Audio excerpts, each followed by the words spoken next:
Hola, soy Arturo, el mismo abuelo que mis nietos ignoraron durante años, al que le cancelaban las visitas a último momento y cuyo cumpleaños olvidaban, es ahora la persona a la que llaman todos los días para saber cómo estoy. El afecto de repente les brota por los poros, pero sus ojos no mienten. Sé perfectamente que no es a mí a quien buscan, sino a mi dinero. El amor no florece de la noche a la mañana. ¿Alguna vez has sentido que el cariño de alguien dependía de lo que podías ofrecer? Antes de contarte el momento exacto en que descubrí la fría y calculadora avaricia que se escondía detrás de sus sonrisas, comenta aquí desde dónde estás viendo esta historia y suscríbete al canal. Créeme, no querrás perderte lo que sucede cuando un abuelo decide que su dignidad vale mucho más que la sangre que comparte con su familia. El conflicto comenzó, o más bien se hizo insoportable, mucho antes de que el dinero apareciera en escena. Mis nietos, Sofía y Mateo, me habían relegado a un rincón de sus vidas, como un mueble viejo que ya no combina con la decoración. Las visitas eran escasas, siempre apresuradas. Llegaban, me daban un beso en la mejilla sin mirarme a los ojos y pasaban el resto del tiempo pegados a sus teléfonos, respondiendo mensajes, riendo de cosas que yo no entendía. Yo intentaba contarles algo, preguntarles por sus estudios o sus amigos, pero sus respuestas eran monosílabos. Era una humillación silenciosa, un recordatorio constante de que mi tiempo ya había pasado y que yo era una obligación, una carga que debían soportar de vez en cuando por pura formalidad familiar. Recuerdo un día en particular que me partió el alma. Sofía había prometido venir a almorzar conmigo un domingo.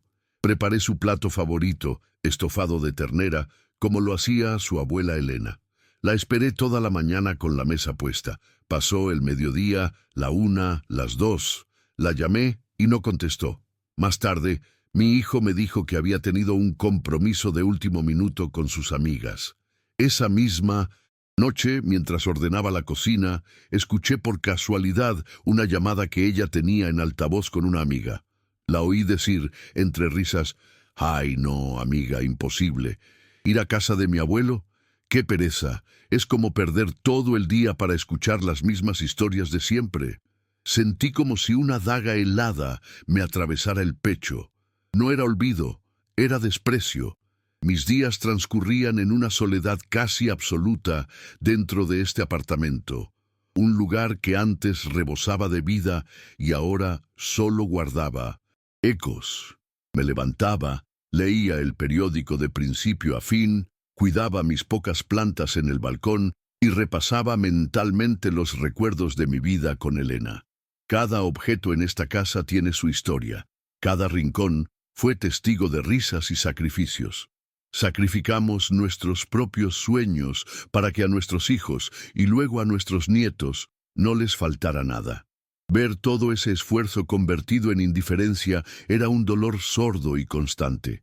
Me sentía invisible, un fantasma en mi propia casa, esperando una llamada o una visita que me hiciera sentir que todavía importaba para alguien, pero ese teléfono rara vez sonaba por iniciativa de ellos.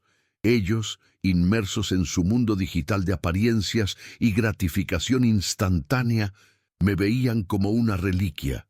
Mis manos, curtidas por más de 50 años de trabajo en la carpintería, eran para ellos las manos de un viejo que no sabía usar una pantalla táctil.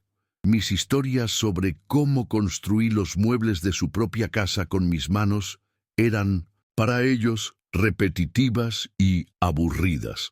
No era maldad directa, o al menos eso quería creer yo. Era algo peor, una total y absoluta falta de interés por quién era yo como persona.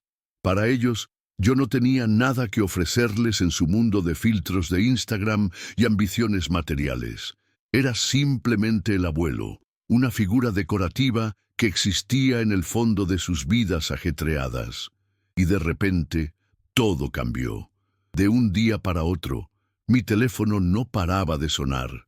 Era Sofía, preguntando si necesitaba Algo del supermercado. Era Mateo, ofreciéndose a llevarme al médico para un chequeo. Empezaron a aparecer con regalos, con pasteles, con sonrisas que se sentían tan falsas como una moneda de 3 caras.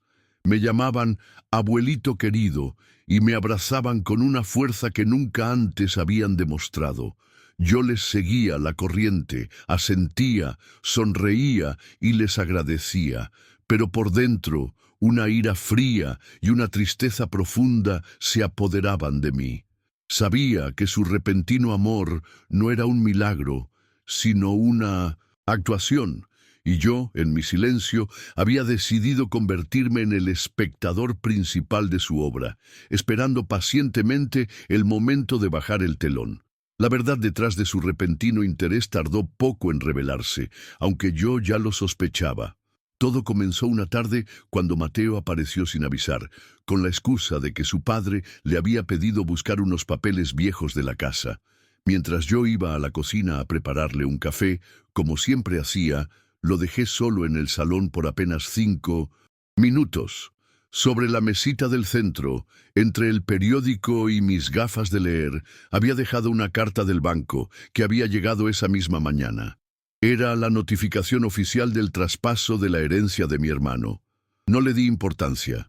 Cuando volví, noté a Mateo extrañamente callado, casi nervioso, mirando su teléfono de una forma que no era la habitual. Se fue deprisa, con una excusa vaga.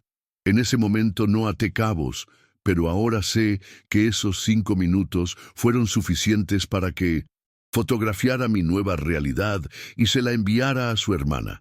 Al día siguiente, el milagro ocurrió. El teléfono sonó a las 10 de la mañana, algo insólito. Era Sofía.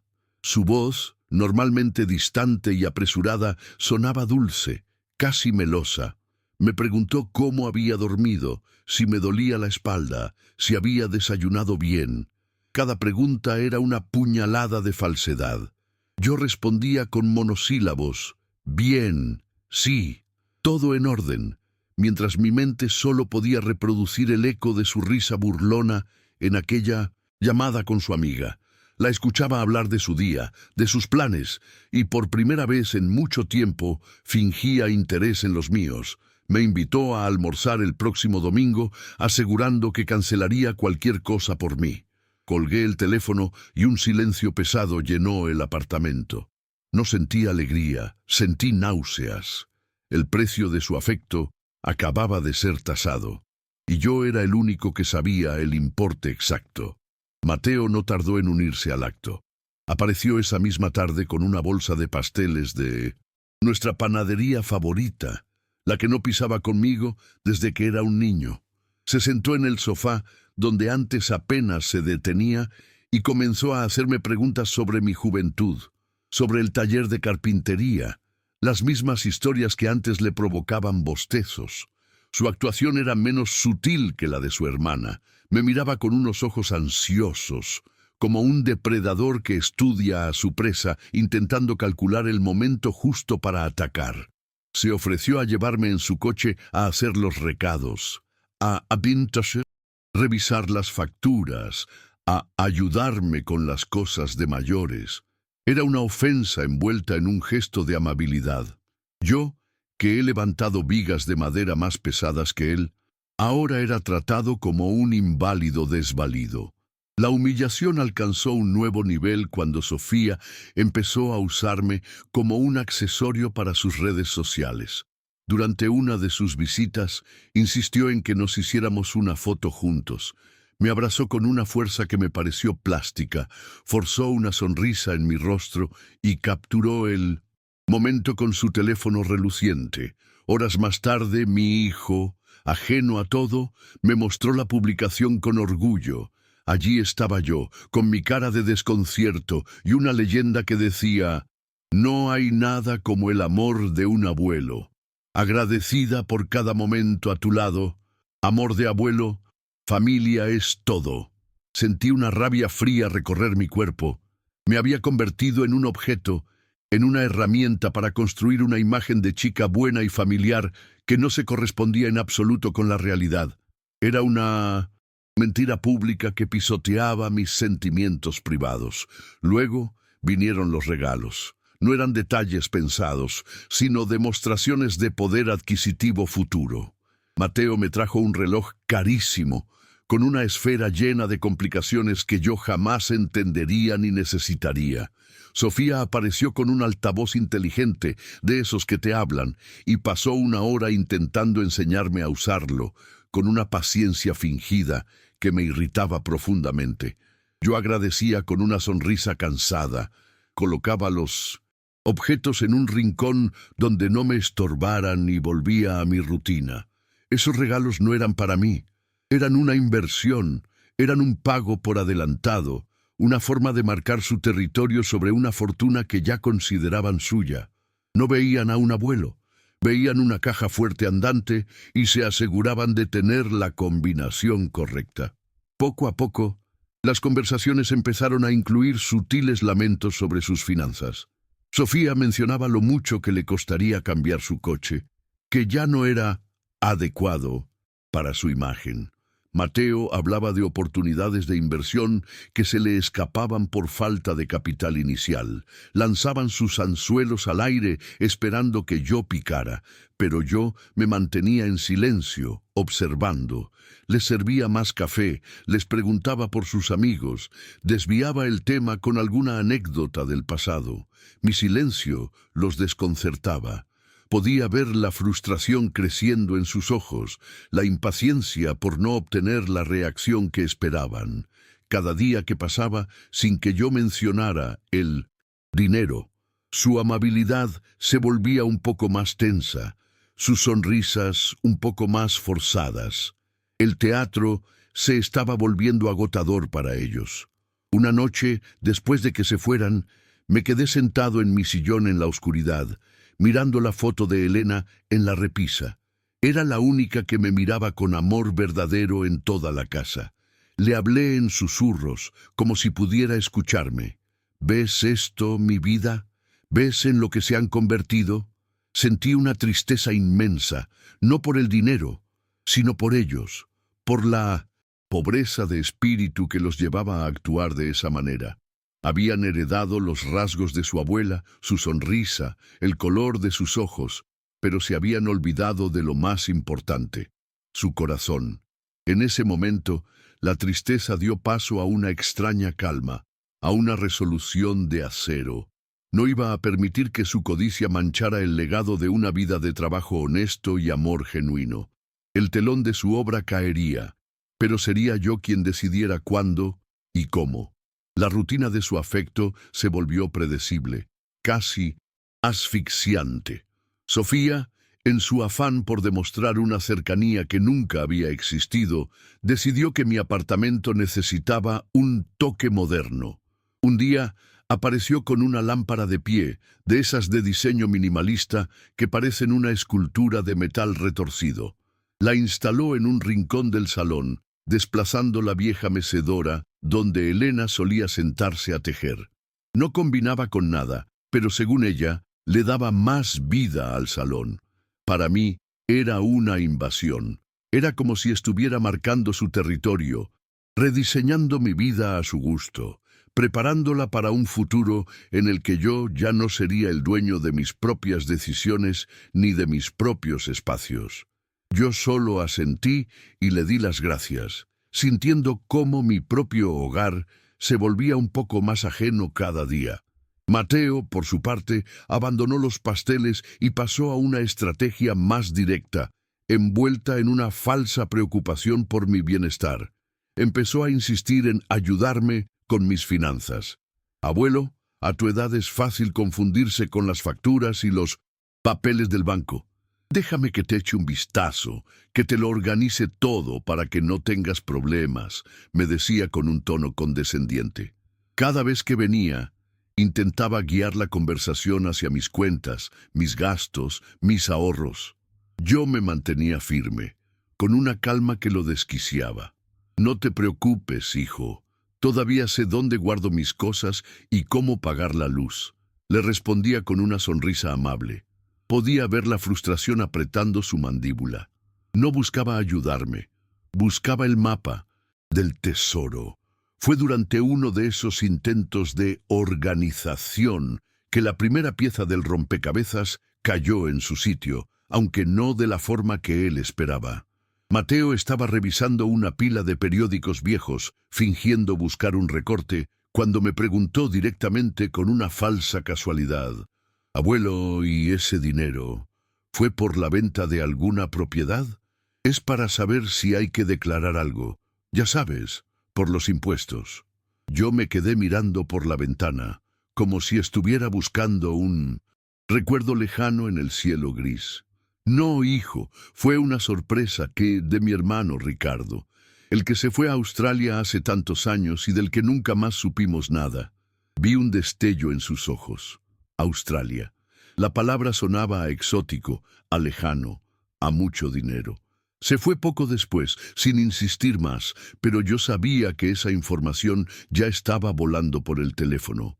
La palabra Australia debió de resonar en sus cabezas como una campana de oro. Al día siguiente recibí una llamada de mi hijo, en padre, algo que no sucedía con tanta frecuencia. Su voz sonaba extrañamente animada, y después de las preguntas de rigor sobre mi salud, sacó el tema. «Oye, papá, Mateo me contó lo de tío Ricardo. Qué increíble, ¿no? Después de tanto tiempo. ¿Y qué fue de su vida por allá? ¿Se casó? ¿Tuvo negocios?» El interrogatorio era evidente, pero disfrazado de interés familiar. Yo sabía que Sofía y Mateo estaban a su lado, escuchando en altavoz, ansiosos por cada detalle. Les di respuestas vagas. Dije que no sabía mucho, que todo había sido a través de abogados. Cada palabra que yo retenía era un tormento para su impaciencia. La codicia se había vuelto un asunto familiar coordinado. Decidí darles un poco más de cuerda para ver hasta dónde eran capaces de llegar. En la siguiente visita de Sofía, mientras me contaba con gran detalle sus planes para un viaje a Europa cuando las cosas mejoraran, dejé caer otro pedazo de información. La verdad es que es un lío. El abogado me explicó que no es dinero como tal en una cuenta, son acciones de una empresa de esas de computadoras que él compró cuando no eran nada. Vi cómo sus ojos se abrían de par en par. La idea de acciones, de una fortuna que podía crecer o desaparecer, les añadió una nueva capa de urgencia. Ya no solo querían el dinero, ahora sentían la necesidad imperiosa de controlarlo, de gestionarlo, convencidos de que un viejo como yo no sabría qué hacer y podría perderlo todo. Su falsa preocupación se transformó en un pánico apenas disimulado. El pánico les hizo cometer el error definitivo, el acto de humillación que rompió la última fibra de paciencia que me quedaba. Sofía apareció una tarde, sola, con una carpeta bajo el brazo y una expresión de gravedad ensayada. Se sentó frente a mí, me tomó las manos y me miró con sus ojos llenos de una falsa sinceridad. «Abuelito, hemos estado pensando mucho en ti. Con todo esto de las acciones y el dinero, nos preocupa que alguien pueda aprovecharse de tu buena fe. Por eso, hemos hablado con un abogado para protegerte. Es un poder notarial, solo para ayudarte a gestionar las cosas complicadas, para que no tengas que preocuparte por nada». Me tendió los papeles. La rabia que sentí fue tan fría y afilada como el viento de invierno, pero mi rostro permaneció impasible. Esa noche, con la casa en silencio, me senté en mi sillón y observé los papeles que Sofía había dejado sobre la mesa. «Poder amplio y general», leí en el encabezado. Querían mi firma para convertirse en los dueños de mi vida, de mi voluntad. Miré la foto de Elena en la repisa, su sonrisa eterna, y sentí una vergüenza ajena que me quemaba por dentro. Ella, que había trabajado a mi lado para construir todo lo que teníamos con sudor y honestidad, no merecía que su legado fuera manchado por esta farsa. En ese momento, la tristeza se evaporó y dejó en su lugar una claridad de acero. Ya no se trataba de probar su carácter, se trataba de defender el mío. Tomé el teléfono y marqué la número de un restaurante elegante, uno al que ellos siempre habían querido ir. Era hora de preparar el escenario para el acto final. Hice la llamada esa misma tarde. Reservé una mesa para 4 en La Cúpula, un restaurante del que mi hijo y mis nietos siempre hablaban, pero que nunca habían pisado. Un lugar con manteles de hilo y copas tan finas que parecían poder romperse con una mirada. Mientras hablaba con la recepcionista, mi voz sonaba tranquila, firme. No era el temblor de la vejez, sino la firmeza de una decisión irrevocable. Colgué el teléfono y miré mi apartamento, el silencio, mis muebles viejos. Me sentí como un general preparando el campo de batalla para su última contienda. Una guerra silenciosa que se libraría no con armas, sino con la verdad. Sabía que esa noche, en medio del lujo que tanto anhelaban, su mundo de apariencias se derrumbaría sobre ellos. Y por primera vez en mucho tiempo, no sentí pena, sino una especie de justicia poética. Luego, llamé a mi hijo para darles la noticia. Su reacción fue inmediata, una euforia mal disimulada, bajo una capa de falsa preocupación. «¿Un restaurante tan caro, papá? ¿Estás seguro? No tienes que molestarte». Pero su tono de voz lo delataba.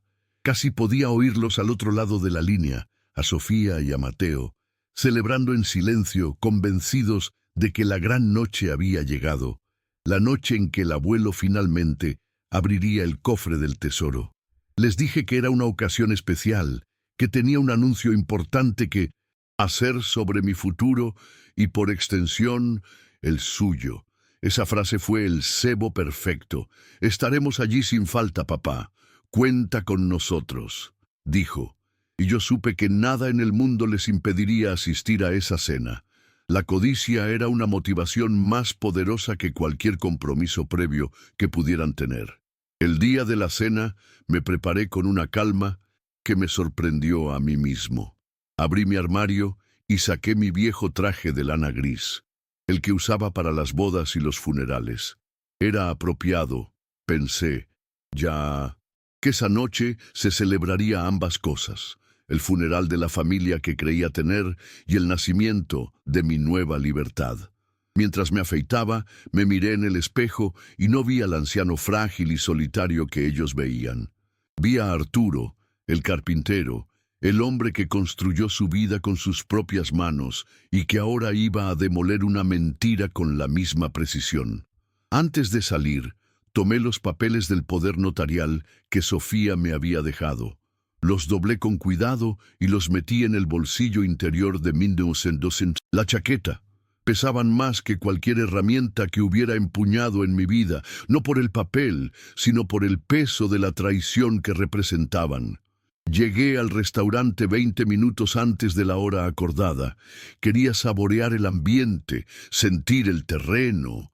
El lugar era exactamente como lo imaginaba, ostentoso, silencioso, lleno de gente que hablaba en susurros y se movía con una estudiada elegancia. El maître me guió a mi mesa, en un rincón discreto con vistas a todo el salón. Me senté y observé. Me sentía como un extraño en una película que no era la mía, un espectador privilegiado del acto final de una obra trágica. Pedí un vaso de agua y esperé. No sentía nervios, sino una extraña paz. Todo el dolor, la humillación y la tristeza de los últimos meses se habían condensado en una sola cosa, una resolución fría y afilada como el cristal de las copas que tenía delante. La espera no fue larga. La puntualidad, al parecer, era una de las virtudes que el dinero podía inspirar. Llegaron como una ráfaga de viento, rompiendo la calma del lugar con su entusiasmo ruidoso. Sofía llevaba un vestido rojo brillante que parecía gritar «¡Mírenme!» y Mateo una camisa tan nueva que aún se notaban los pliegues del empaque. Me abrazaron con una fuerza teatral y el abuelito querido sonó más fuerte y claro que nunca. Se sentaron, mirando a su alrededor con los ojos deslumbrados de un niño en una tienda de dulces. Mi hijo intentaba mantener una compostura seria, pero la sonrisa de anticipación no se borraba de su rostro. Sus cumplidos sobre mi aspecto, sobre mi buen gusto al elegir el lugar, eran tan vacíos y predecibles que casi me provocaban una sonrisa. Yo jugué mi papel a la perfección, el del abuelo generoso y un poco senil, feliz de complacer a su amada familia. Les invité a pedir lo que quisieran, sin mirar los precios. El festín de su codicia estaba a punto de comenzar. La cena transcurrió entre conversaciones superficiales y planes de futuro que ya daban por hecho mi financiación. Sofía empezó a hablar de cómo su coche actual ya no la representaba y de un modelo nuevo que había visto. Mateo, con una falsa modestia, deslizó un comentario sobre lo difícil que era conseguir la entrada para un piso en el centro y cómo eso estaba frenando su independencia.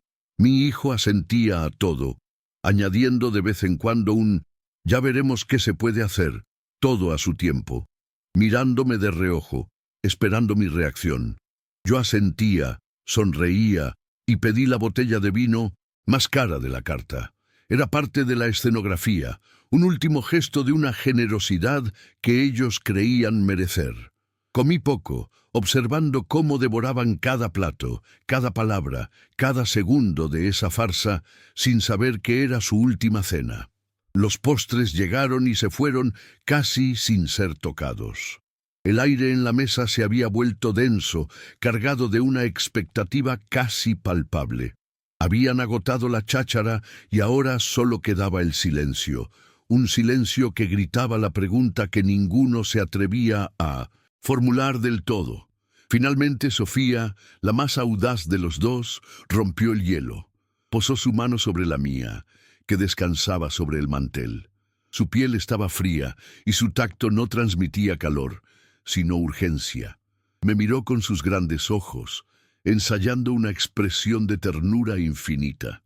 «Y bien, abuelito», dijo, su voz un susurro meloso.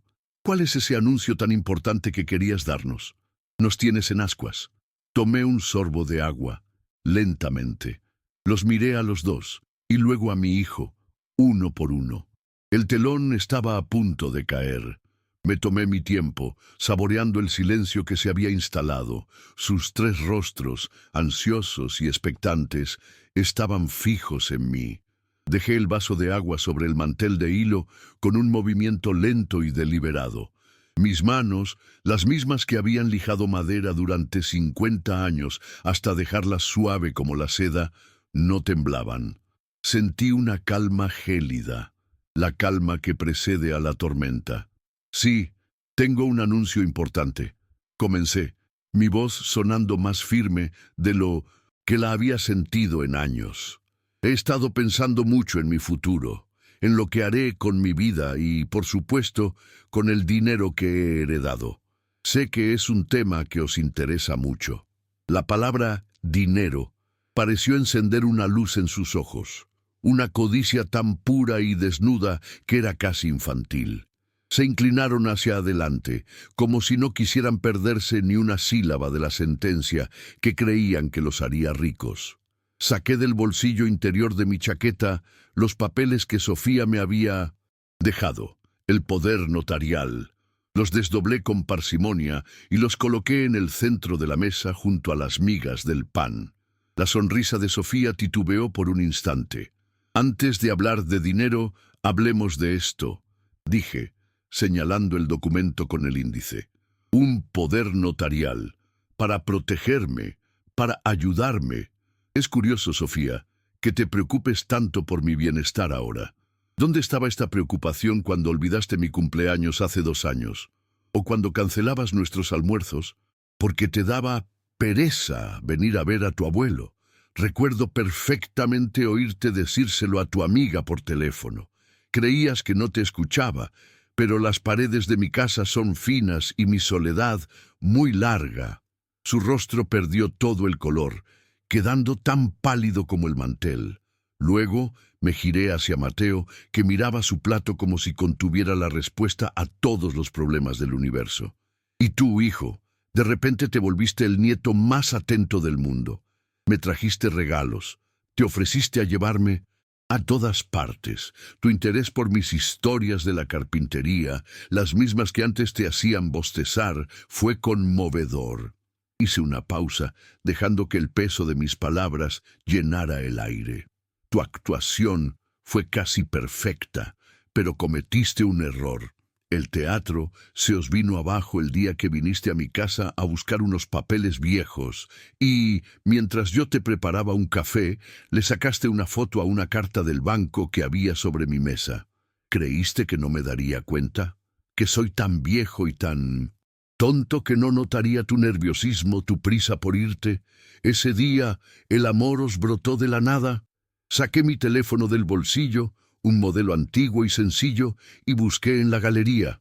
Allí estaba, una captura de pantalla que mi hijo, sin saberlo, me había enviado. Era la foto que Mateo le había mandado a Sofía y que Sofía le había reenviado a su padre para planear la estrategia. La pantalla mostraba la foto del extracto bancario, torcida y borrosa, tomada con prisa. Se la mostré a mi hijo, cuyo rostro se descompuso en una máscara de horror y vergüenza.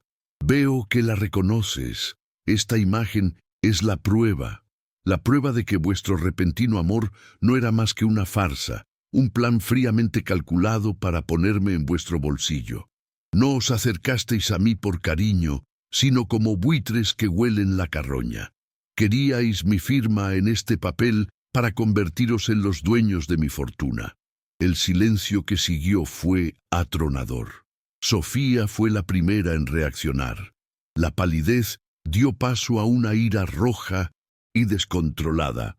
«¡Eres un cruel!», siseó, su voz temblando de rabia. «Un viejo egoísta y manipulador. Jugar así con nosotros, darnos esperanzas para luego humillarnos. ¿Qué clase de abuelo hace eso?». Mateo, por su parte, balbuceaba excusas sin sentido. «Abuelo, no es lo que parece. Solo queríamos asegurarnos de que estuvieras bien». La máscara se había roto en 1000 pedazos y lo que quedaba debajo era feo, retorcido por la codicia y la frustración. Mi hijo no decía nada, simplemente me miraba con una expresión de derrota absoluta, avergonzado no por lo que sus hijos habían hecho, sino por haber sido descubierto. En ese instante vi la verdadera pobreza de sus almas. «No, Sofía, el único que ha sido manipulado aquí he sido yo», respondí con una calma que los desarmó. «Y sí, el dinero es real. La herencia de mi hermano es tan grande como os imagináis. Durante semanas he observado vuestra obra de teatro, esperando, con una última y estúpida esperanza, ver un destello de arrepentimiento, una pizca de afecto genuino.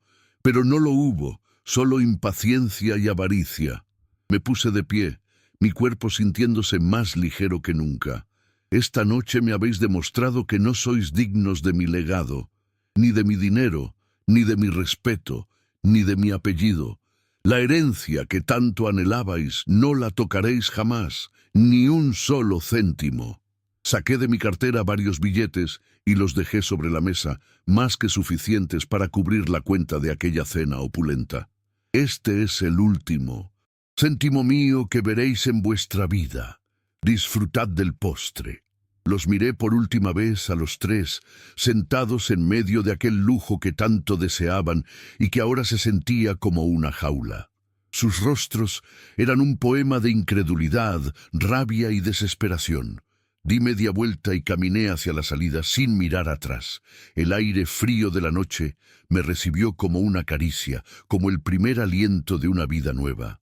Por primera vez en años no me sentía solo, me sentía libre.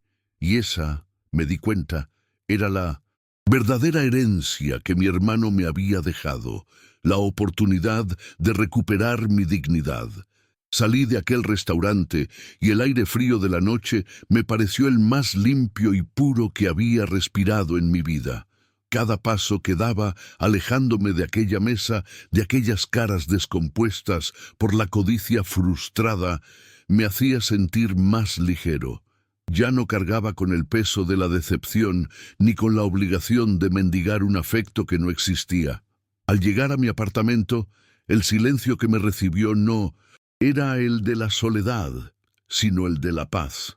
Miré la fotografía de Elena sobre la repisa y sentí que por fin había honrado nuestra vida juntos, una vida construida sobre la honestidad y el trabajo, no sobre la mentira y la conveniencia. Esa noche dormí profundamente sin pesadillas, por primera vez en muchos meses. Había perdido una familia, pero había recuperado mi alma. Los días que siguieron fueron de una calma absoluta. El teléfono permaneció mudo, y su silencio era una melodía para mis oídos. Decidí que no iba a quedarme encerrado esperando que la vida pasara. Comencé a hacer algo que no hacía desde que Elena vivía, caminar sin rumbo por la ciudad, redescubriendo calles y plazas. Un día, mis pies me llevaron hasta la puerta del centro de día del barrio, un lugar del que siempre había oído hablar, pero que nunca me había atrevido a pisar. Entré con timidez, sintiéndome como el niño nuevo en el colegio, pero en lugar de la indiferencia a la que estaba acostumbrado, encontré sonrisas amables y una mano que me ofrecía una silla y una taza de café caliente. Nadie me preguntó qué tenía o de dónde venía, solo si quería jugar una partida de cartas. Poco a poco, aquel centro se convirtió en mi segundo hogar. Mi instinto de carpintero fue más fuerte que mi timidez cuando vi una mesa que cojeaba y pedí permiso para arreglarla. En pocas horas estaba firme como una roca. La gente se acercó, curiosa, y empecé a hablar de maderas, de ensamblajes, de la belleza de crear algo con las manos. Conocí a Isabel, una viuda con una risa contagiosa que me recordaba a Elena y a Carlos, un profesor de historia jubilado con quien podía hablar durante horas sin que se aburriera. Aquí, mis historias no eran repetitivas, eran un tesoro que alguien quería escuchar. Me di cuenta de que había pasado años intentando encajar en un mundo que me despreciaba, cuando existía otro mundo, a la vuelta de la esquina, que me estaba esperando con los brazos abiertos. Vi las necesidades del centro. Las paredes desconchadas, el mobiliario gastado, la falta de actividades por falta de recursos. Y entonces, todo tuvo sentido. El dinero de mi hermano no era para comprar el amor de mi familia, era para sembrar alegría donde ya había afecto genuino. Me reuní con la directora, una mujer entregada y de gran corazón, y le expuse mi plan. Al principio no me creyó.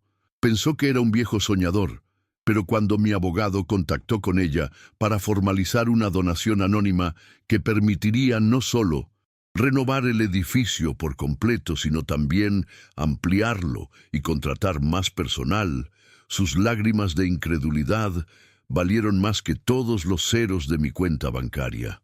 Por primera vez, sentí que ese dinero tenía un propósito real, un propósito que me llenaba de orgullo.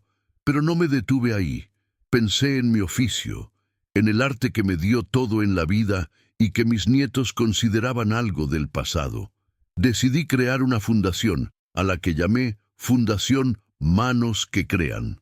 Su objetivo era simple: ofrecer becas completas a jóvenes sin recursos que quisieran aprender un oficio manual: carpintería, fontanería, albañilería, costura. Quería que el valor de construir algo tangible, de usar las manos para dar forma al mundo, no se perdiera en una sociedad obsesionada con lo virtual y lo efímero.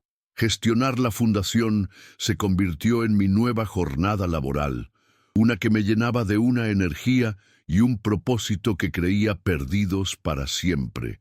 Ver la ilusión en los ojos de esos jóvenes aprendices era mi verdadera herencia.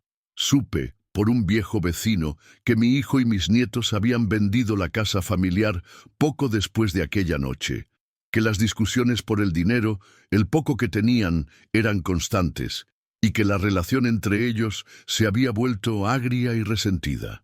No sentí alegría ni satisfacción, solo una lejana y triste indiferencia.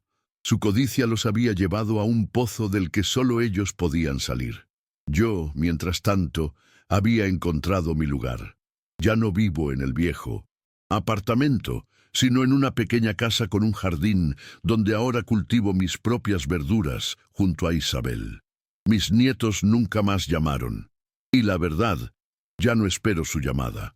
Comprendí que la mayor fortuna no estaba en los números de un banco, sino en la paz de mi conciencia, en la dignidad que me negué a vender y en la libertad de construir, por fin, una vejez a mi propia medida.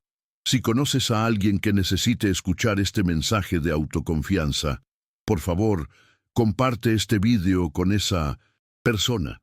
No olvides suscribirte para más historias sobre encontrar tu propio camino, incluso cuando no es el que los demás esperan. Gracias por escuchar. Mirando hacia atrás, esa noche en el restaurante no fue un final, sino un comienzo. El silencio que siguió por parte de mi familia ya no era el silencio hiriente de la indiferencia, sino el silencio sanador de la paz. Mi apartamento, que durante años había sido un santuario de soledad y recuerdos agridulces, se transformó de repente en un espacio de calma, un lienzo en blanco para mi futuro. Ya no esperaba una llamada que nunca llegaba con sinceridad. Ya no me preparaba para una visita que solo buscaba algo a cambio. Por primera vez en mucho tiempo, el eco de mis propios pasos en el pasillo no sonaba a abandono, sino a libertad. Había perdido a la familia que creía tener, sí, pero en el proceso me había encontrado a mí mismo, a Arturo, el hombre que se negaba a ponerle un precio a su dignidad. Decidí que esa libertad no era para quedarse entre cuatro paredes. Empecé a caminar, a redescubrir la ciudad que había construido mi vida. Un día, mis pasos me llevaron a un centro comunitario del barrio, un lugar al que siempre había visto con distancia. Entré con la timidez de un niño en su primer día de clase, pero en lugar de la indiferencia que tanto conocía, encontré sonrisas genuinas y una mano que me ofrecía una silla. Nadie me preguntó por mi dinero ni por mi pasado. Me preguntaron si sabía jugar al dominó. Vi una mesa coja y, movido por el instinto de toda una vida, pedí permiso para arreglarla. En ese simple acto de reparar algo roto, sentí que empezaba a reparar algo dentro de mí. Por primera vez, mi utilidad no se medía en euros, sino en la solidez de una mesa bien arreglada. Ese centro se convirtió en mi refugio y, pronto, en mi proyecto. Vi las paredes desconchadas, el mobiliario gastado y el enorme corazón de la gente que lo llevaba adelante con recursos mínimos. Y entonces todo tuvo sentido. La fortuna de mi hermano no era un premio para la codicia, era una herramienta para sembrar alegría. Contacté a mi abogado y, de forma anónima, realicé una donación que transformó el lugar. Financié una renovación completa, la compra de nuevos equipos y la contratación de más personal. Ver la incredulidad y las lágrimas de alegría en el rostro de la directora fue el rendimiento más valioso que ese dinero podría darme. Comprendí que la verdadera riqueza no consiste en tener, sino en dar a quien realmente lo valora, en construir algo que beneficie a una comunidad que te acoge sin pedir nada a cambio. Pero mi legado no podía ser solo dinero. Mi legado eran mis manos, mi oficio. Con una parte de la herencia, creé la Fundación Manos que Crean, dedicada a ofrecer becas a jóvenes sin recursos para que aprendieran oficios manuales: carpintería, fontanería, costura. Quería que el valor del trabajo honesto, de crear algo tangible y duradero, no se perdiera. Ver a esos chavales aprender con ilusión, sentir la madera, clavar un clavo con precisión, era como verme a mí mismo hace 70 años. Supe por oídas que mi antigua familia se había desmoronado, que la casa se había vendido y que las acusaciones y el rencor los consumían.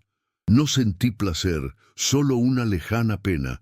Ellos habían elegido su camino, un camino de vacío. Yo Mientras tanto, estaba construyendo puentes hacia el futuro, dejando una huella mucho más valiosa que cualquier fortuna. Hoy, mi vida es sencilla, pero inmensamente rica. Vivo en una casa más pequeña, con un pequeño huerto que cuido con Isabel, una mujer de risa contagiosa que conocí en el centro. Mis días están llenos de conversaciones reales, de proyectos que me ilusionan y del respeto de gente que me valora por ser Arturo, no por lo que tengo en el banco. Aquella herencia no me compró la felicidad, me compró la oportunidad de construirla con mis propias manos, lejos de la toxicidad y la mentira. Comprendí que la mayor fortuna no es el dinero que se acumula, sino la dignidad que uno se niega a vender y la paz que se encuentra al ser fiel a uno mismo. El amor verdadero, el respeto, la familia que se elige, eso, amigos míos, no tiene precio. Si conoces a alguien que necesite escuchar este mensaje de autoconfianza y dignidad, por favor, comparte este video con esa persona. No olvides suscribirte para más historias sobre encontrar tu propio camino, incluso cuando la vida te pone a prueba. Gracias por escucharme.